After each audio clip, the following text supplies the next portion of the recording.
Good morning. So what I would do is I would knock on the patient's door. I would walk in. I'd introduce myself saying, hi, my name is Student Nurse Tane. I'm going to conduct a postpartum assessment on you. Is that okay? Mm-hmm. Do you mind if I call you ma'am? Yep. Fantastic. And then what I would do is I'd make sure the environment is safe for both the patient and I, and I'd provide privacy for the patient by closing the curtains. I'd wash my hands. And then I would ask the patient general history after giving them a description of what it is we're doing today. So, is this your first child? Yes. And did you have vaginal vaginal birth or a C-section? Vaginal. Okay. Were there any complications with the birth? No. Fantastic. And before you gave birth and a few days after, have you received the RhoGAM shot? Yes. Okay. Do you know what that is? No.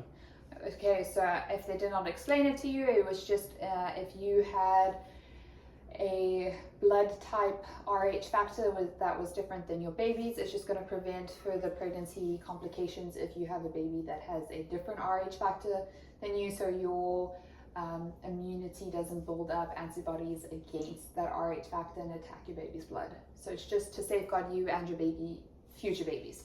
Cool. Great. And then, do you have any questions in regards to postpartum for me at this time before I start the examination? Nope. Okay, will you please lay down for me? So at this point, I would have already taken the patient's vital signs. So I would have taken their heart rate, their blood pressure, their respiratory rate, as well as their temperature. I would have also asked if the patient's in any pain. Nope. Okay, and then which I would have used a numeric scale of 1 to 10. Then I'll start off with the breast examination. So I'd ask the patient, do you breastfeed or bottle feed? Bottle feed. Okay, so because of the fact that the patient bottle feed, I will not palpate the breast because it'll stimulate milk production. So what I'm going to do, and this is a great point of education for the patient too. So when it comes to wearing bras, you need to make sure you wear a tight fitting bra, and when you are showering, make sure you don't have hot water that just constantly runs over your breasts, because this will stimulate milk production, and this is not what you want because it can occlude the milk ducts and create masses. Okay, so without palpating, I'll just examine the breasts and the areola and the nipple, so nothing looks inflamed or red. There's no bumps, lumps, or masses. I don't see any unusual swelling. And then from there, I will go and I will ask the patient if it's okay if I touch their abdomen. Is it okay if I touch your abdomen? Mm-hmm. Okay, so now I'm going to check for the uterus. So what I'm going to do is I'm going to hold down by the cervical area so that when I palpate the uterus, it doesn't push it out. So what I'm going to do is I'm going to use the side of my hand to prevent any further injury. And I'm going to palpate to see where the uterus is laying. So it's laying midline, which is what we want. We don't want it laying to the left or right. Then I'm also going to make sure and feel that the uterus is hard and fixed because we don't want it to be soft. So it feels good. I'm also going to look to see if there's any striae or linea niagara that the patient could be insecure about, and provide any education about how they could maybe decrease the striae. From there, I'm going to ask the patient if they've had any adequate and normal bladder, so elimination. So have you been able to urinate well? Any discomfort, smell or odor or pain? No. Okay, and you've been able to urinate fine? Yes.